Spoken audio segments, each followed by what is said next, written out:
வணக்கம். இன்றைக்கி நம்ம இந்த வீடியோவில் எதை பற்றி பார்க்க போகிறோம்னா HIKVISION DVR புது டிவிஆரை எப்படி பேசிக் கான்ஃபிகரேஷன் பண்ணுறதுங்க பற்றி பார்க்க போகிறோம்.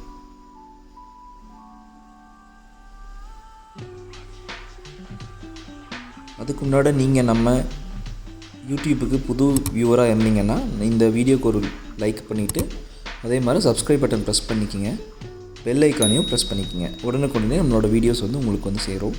ஸோ இப்போ நம்ம இந்த வீடியோக்குள்ளே போகலாம். ஃபர்ஸ்ட் நீங்கள் லாகின் பண்ணிட்டீங்க. ஜஸ்ட் மானிட்டர்லேயோ இல்லை டிவிலையோ நீங்கள் கனெக்ட் பண்ணிடணும். டிவிஆரை எடுத்து த்ரோ VGA ஆர் HDMI. நான் இப்போ HDMIயில் கனெக்ட் பண்ணியிருக்கேன். ஓகேங்களா? கனெக்ட் பண்ணோன்னே ஆன் ஆனோன்னா டிவிஆர் ஆன் இந்த மாதிரி ஒரு வியூ ஓப்பன் ஆகும். ஸோ இதில் நீங்கள் ஃபஸ்ட்டு லாங்குவேஜ் செலக்ட் பண்ண சொல்லும். அதை நீங்கள் செலக்ட் பண்ணணும். ஸோ இப்போ லாங்குவேஜ் செலக்ட் பண்ணுறேன். லாங்குவேஜ் இங்கிலீஷ்ங்கிறதுனா லாங்குவேஜை செலக்ட் பண்ணிவிட்டு ஜஸ்ட் அப்ளை பண்ணுறேன். அப்ளை பண்ணோன்னா அடுத்த ஸ்டெப் பார்த்திங்கன்னா ரெசல்யூஷன் செட் பண்ணுறதுக்காக சொல்லும். நான் இப்போ மானிட்டரில் கனெக்ட் பண்ணியிருக்கேன். ஸோ அதனால் என்னோடய மானிட்டருக்கு எவ்வளோ ரெசல்யூஷன் தேவையோ அதுவே எடுத்துக்க சொல்லி அது கேட்குது. ஸோ அதனால் ஜஸ்ட் இதை நான் நெக்ஸ்ட் டைம் வரக்கூடாதுன்னு சொல்லிட்டு எஸ் கொடுத்தேன் அப்படின்னா ஆட்டோமேட்டிக்காக எனக்கு செலக்ட் ஆகிக்கும். என்னோடய ரெசல்யூஷன் ஆட்டோ செலக்ட் ஆகிக்கும். ஓகேங்களா? நெக்ஸ்ட்டு ஸ்டேஜ் பார்த்திங்கன்னா பாஸ்வேர்ட் செட் பண்ண சொல்லுது. ஸோ நான் பாஸ்வேர்டு இந்த இடத்துல செட் பண்ணுறேன். QWERT@123. இது நான் பேஸ் பாஸ்வேர்டை செட் பண்ணுறேன். சும்மா ஜஸ்ட் ஜென்ரலுக்காக இப்போ செட் பண்ணுறேன். நீங்கள் என்ன பாஸ்வேர்டு கொடுக்குறீங்களோ நீங்கள் கரெக்டாக கொடுத்துக்கணும். நான் கொடுக்குறது QWERT@123. எகைன் கன்ஃபார்ம் பாஸ்வேர்ட்லேயும் நான் அதே பாஸ்வேர்டு கொடுக்குறேன். கீழே பார்த்திங்கன்னா கேமரா ஆக்டிவேஷன் பாஸ்வேர்டு அப்படின்னு ஒன்று இருக்கும். அது நம்ம IP கேமரா ஆட் பண்ணுறதுக்காக கொடுக்குறது. ஸோ அது அதை பற்றின வீடியோ நான் தனியாக செப்பரேட்டாக கொடுக்குறேன். அது எப்படி பண்ணுறது அப்படிங்கிறத பற்றி.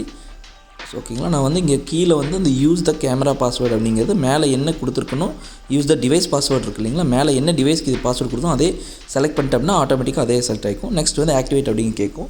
நெக்ஸ்ட்டு ஸ்டெப்பு பார்த்திங்கன்னா இந்த இடத்துல மெயில் ஐடி செலக்ட் பண்ண சொல்லும். இது ரொம்ப முக்கியமானது. இந்த மெயில் ஐடி பார்த்திங்கன்னா நீங்கள் கொடுத்துட்டீங்க அப்படின்னா, சப்போஸ் நீங்கள் பாஸ்வேர்டு மறந்துட்டீங்க அப்படின்னா நமக்கு ஒன் டைம் பாஸ்வேர்டு மாற இந்த மெயில் ஐடி தான் போகும்.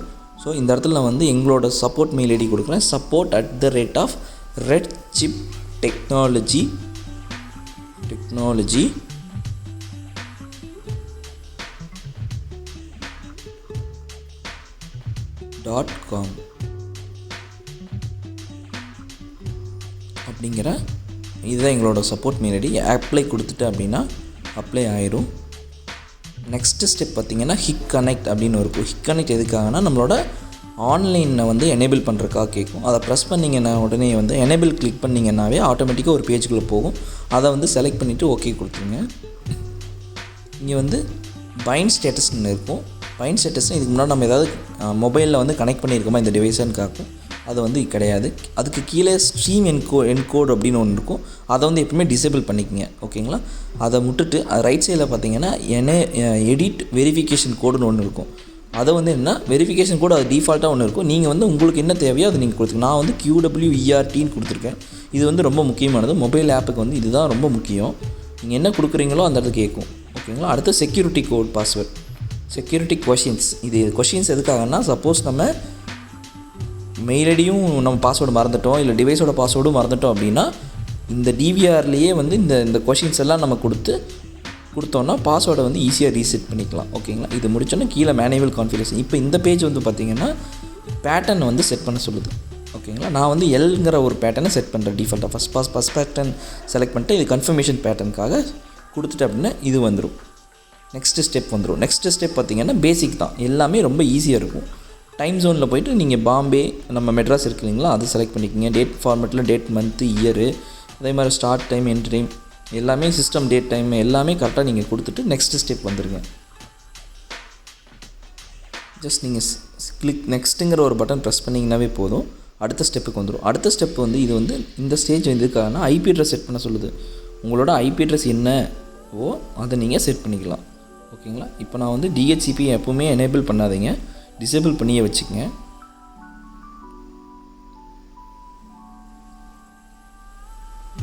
IP அட்ரஸ் எப்படி பார்க்கணும் அப்படின்னா உங்களோட ரவுட்டரோட IP அட்ரஸ் என்னன்னு ஃபஸ்ட்டு நீங்கள் கண்டுபிடிக்கணும்.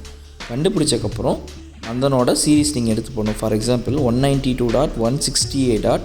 உங்களோட ரவுட்டர் வந்து 1 சீரிஸ் இருந்துச்சுன்னா 1ன்னு கொடுக்கணும், 0 சீரிஸ் இருந்துச்சுன்னா 0ன்னு கொடுக்கணும், 115 இருந்துச்சுன்னா 115 போடணும். ஓகேங்களா? இது நம்ம சிஸ்டமில் வச்சு எப்படி நம்மளோட ரவுட்டரோட டிஃபால்ட் ஐபி அட்ரஸ் எப்படி பார்க்குறது அப்படின்னா, நம்ம ரவுட்டருக்கு பின்னாடி அந்த டிஃபால்ட் ஐபி கொடுத்துருப்பாங்க. ஸோ அதை வச்சு நம்ம ஈஸியாக ஃபைண்ட் அவுட் பண்ணிக்கலாம். இப்போ என்னோடய ரவுட்டர் வந்து பார்த்திங்கன்னா 1 சீரிஸ் இருக்குது. ஸோ நான் என்ன கனெக்ட் பண்ணுறேன்னா 192.168.1.200 அப்படிங்கிற ஐபி அட்ரஸ் நான் செலக்ட் பண்ணேன். 200ங்கிறது இந்த டிவிஆருக்கு ஐபி நான் செட் பண்ணுறேன் மேனுவலாக. ஓகேங்களா?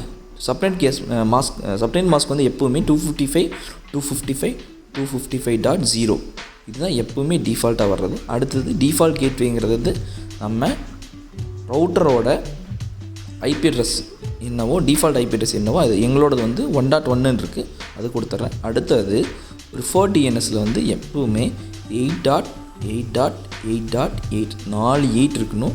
ஆல்டர்னேட்டில் வந்து 8.8.4.4 இதுதான் வந்து எப்போவுமே டிஃபால்ட்டாக கொடுக்குறது. ஓகேங்களா? இந்த ஸ்டெப்பு வந்து பார்த்திங்கன்னா ஒரு இதுக்கும் மாறும். ஸோ நெக்ஸ்ட் கொடுத்துட்டிங்க அப்படின்னா இந்த இடத்துல வந்து ஹார்ட் டிஸ்க்கை வந்து காட்டுது. ஹார்ட் டிஸ்க் நான் வந்து இப்போ 500 GB இன்ஸ்டால் பண்ணியிருக்கேன். ஸோ இந்த இடத்துல என்னோடய டீட்டெயில்ஸ் காமிக்குது. நான் எவ்வளோ ஹார்ட் டிஸ்க் போட்டிருக்கணும் அது இந்த இடத்துலேயே காமிக்கும். ஓகேங்களா? எப்போவுமே எந்த ஒரு புது ஹார்ட் டிஸ்க் நீங்கள் கனெக்ட் பண்ணிங்க அப்படின்னாலும் இன்ஸ்லைஸ் பண்ணணும். இன்ஸ்லைஸ்னால் நம்ம ஃபார்மேட் பண்ணணும். ஓகேங்களா? அதை மேலே இன்ஸ்லைஸ் செலக்ட் பண்ணிட்டு மேலே இன்ஸ்லைஸ் கொடுத்தீங்க அப்படின்னா ஆட்டோமேட்டிக்காக கீழே வந்து இங்கே இன்ஸ்லைஸ் ஆகும். அதனோட பர்சன்டேஜ் காமிக்கும் எவ்வளோ பர்சன்டேஜ் வந்து கம்ப்ளீட் ஆகிருக்கு. இப்போ வந்து பார்த்தீங்கன்னா 50%, 60%, 70% இந்த மாதிரி பர்சன்டேஜ் காமிக்கும். இப்போ 90 ஆகிருக்கு, இப்போ ஃபுல் ஆகிடுச்சு. ஸோ இப்போ வந்து பார்த்திங்கன்னா எல்லாமே நமக்கு இங்கேயே தெரிஞ்சிடும். எவ்வளோ டிபி ஹார்ட் டிஸ்க் இருக்குது, ஓவராலாக எவ்வளோ ஃப்ரீ ஸ்பேஸ் இருக்குது அப்படின்னு இங்கேயே காமிச்சிடும் நமக்கு. நான் வந்து 500 GB ஹார்ட் டிஸ்க் போட்டிருக்கிறங்காட்டி நமக்கு இங்கே 500 GBக்கு பேலன்ஸ் போக 465 GB இருக்குங்கிற மாதிரி காமிச்சிருக்கு. ஓகேங்களா? இப்போ நெக்ஸ்ட் இப்போ நீங்கள் கரெக்டாக செக் பண்ணிக்கோங்க எவ்வளோ நம்ம கரெக்டாக ஒர்க் ஆகுதா அப்படிங்க. இந்த இடத்துல ஏதாவது இஷ்யூ அப்படின்னா இந்த இடத்துல நமக்கு இஷ்யூ காமிக்கும். ஓகேங்களா? ஜஸ்ட் நெக்ஸ்ட் கொடுத்துட்டிங்க அப்படின்னா இது வந்து நம்ம கேமரா ஐபி கேமரா ஆட் பண்ணுறதுக்காக இது நான் செப்பரேட்டாக உங்களுக்கு சொல்கிறேன். இப்போ வந்து நம்ம பேசிக் கான்ஃபிகரேஷன் மட்டும் பார்ப்போம். இந்த இடத்துல தான் நம்ம ஐபி கேமரா இதாக இருந்துச்சுன்னா இங்கேயே வேணாலும் ஆட் பண்ணிக்கலாம், இல்லை உள்ளே போய் ஆட் பண்ணிக்கலாம். நான் இதை வந்து உங்களுக்கு செப்பரேட்டாக ஒரு தனி வீடியோவாக கொடுத்துட்றேன். நீங்கள் அதில் செக் பண்ணிக்கலாம். இது இப்போ விட்டுருங்க. இப்போ இதில் நெக்ஸ்ட்டு கொடுத்துட்றேன் நான். நெக்ஸ்ட்டு எகெயின் இது நம்ம அந்த ஃபஸ்ட்டு பண்ணோம் இல்லைங்களா, செகண்ட் ஆப்ஷனில் ஒன்று இந்த எனேபிள் பண்ணோம் அப்படின்னா இல்லைங்களா, ஹிக் கனெக்ட்டுங்கிறத அப்படிங்கிறது கொடுத்தீங்கன்னா இப்போ ஆன்லைன் ஸ்டேட்டஸ் வந்து பார்த்திங்கன்னா ஆன்லைன் வந்துருச்சு. வெரிஃபிகேஷன் கோட் நான் அப்போ கொடுத்தேன் இல்லைங்களா, QWERT அதை வந்து நீங்கள் ப்ராப்பராக செட் பண்ணணும். பைண்ட் ஸ்டேட்டஸ் வந்து நோன் இருக்குது. ஸ்ட்ரீம் என்கிரிப்ஷனுங்கிறது வந்து எப்போவுமே டிசேபிள் தான் இருக்கணும். ஓகேங்களா? கொடுத்துட்டு ஃபினிஷ் கொடுத்துட்டீங்க அப்படின்னா நான் வந்து இப்போ 2 கேமரா கனெக்ட் பண்ணிக்கிறங்காட்டி எனக்கு 2 வியூ ஓடுது. ஸோ இப்போ நீங்கள் இதே வந்து நீங்கள் உள்ள ப்ராப்பராக மறுபடியும் ஒரு டைம் செக் பண்ணிக்கோங்க. உள்ள செட்டிங்ஸ் எல்லாம் போய்ட்டு எல்லாமே கரெக்டாக இருக்கா, பேசிக்ஸ் எல்லாம் கரெக்டாக இருக்கா அப்படின்னு பார்த்துக்குங்க.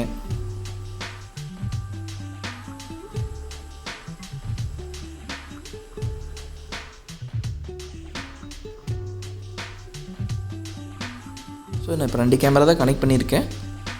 ஸோ எல்லாமே வருது. ஓகேங்களா? இப்போது அடுத்து இன்னொரு ஆப்ஷனும் பண்ணணும். நீங்கள் இது வந்து பார்த்திங்கன்னா DVR எல்லாமே பார்த்திங்கன்னா H.265 ப்ளஸில் இருக்கும். H.265ங்கிறது கம்ப்ரெஷன் வந்து நம்ம கம்ப்ரெஷன் ஆகி ரெக்கார்ட் ஆகும். வித்தவுட் எந்த ஒரு கேமராவும் DVRம் அதாவது குவாலிட்டி கம்மியாகாமல் என்ன குவாலிட்டி இருக்கோ அதே குவாலிட்டியில் ஆகும். ஸோ அது வந்து பார்த்திங்கன்னா செட்டிங்ஸ்க்குள்ளே ரெக்கார்டுக்குள்ளே அட்வான்ஸ்க்குள்ளே H.264 H.265 எனேபிள் பண்ணிட்டீங்க.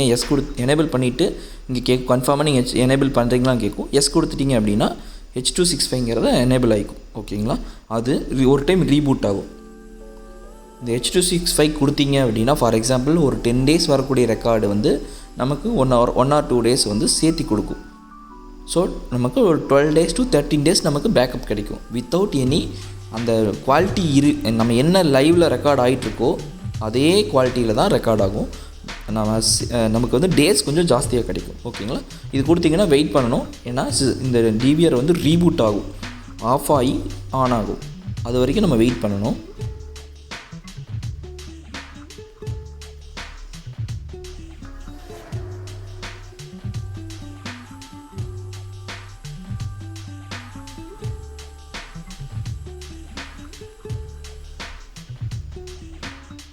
கொஞ்ச நேரம் வெயிட் பண்ணணும். ஏன்னா எல்லாமே ப்ராப்பராக ஃபஸ்ட்லேருந்து ஆகும். எப்போவுமே ஆன் ஆகும்போது நமக்கு கொஞ்சம் டைம் எடுக்கும். வித்தின் 1 or 2 minutes டைம் எடுக்கும் இது. ஓகேங்களா? ஸோ எப்போவுமே அதை வெயிட் பண்ணுங்கள்.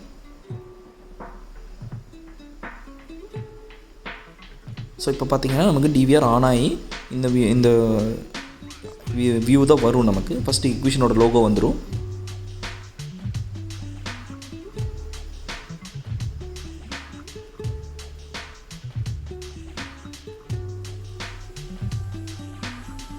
வெயிட் பண்ணணும். கொஞ்சம் டியூரேஷன் டைம் எடுத்து தான் நமக்கு வியூ வரும்.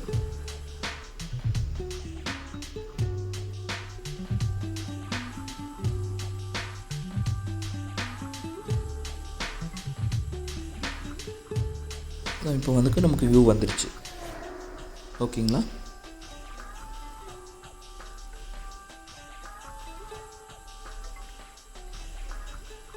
ஸோ இதான் வியூ வந்துச்சு. மேலே அந்த ரெட் கலர் இருக்கிறது ரெக்கார்ட் ஆகிறதுக்குனான சிம்பிள். அது வந்துச்சுன்னா உங்களுக்கு ரெக்கார்ட் ஆகுதுன்னு அர்த்தம். இப்போ நான் எல் பேட்டர்ன் போடுறேன். ஏன்னா அப்போலாம் நான் எல் பேட்டர்ன் தான் கொடுத்துருந்தேன். போட்டேன் ஒர்க் ஆயிடுச்சு. ஸோ இவ்வளோ தான். நீங்கள் பேசிக் கான்ஃபிகரேஷன் எல்லாமே ரொம்ப ஈஸியாக இருக்கும் இதில்.